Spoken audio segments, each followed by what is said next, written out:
Hello guys, welcome back. In this video I'm going to show you how you can easily find all selfies in your Photos app on your iPhone or iPad. Be sure to watch the video to the very end so you don't make any mistakes, and of course do not forget to like this video and subscribe to my channel.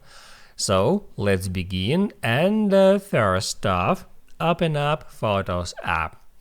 Then right here tap at Albums tab, and then just scroll down until at Media Types you will find Selfies.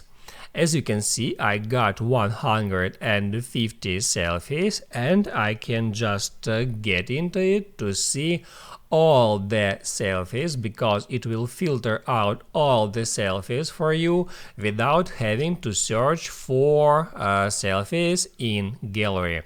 That's pretty cool feature. Now you can write down in the comments below if you have any questions about that tutorial, and also I recommend you to check out my iPhone tutorials playlist, which you can easily find in the description.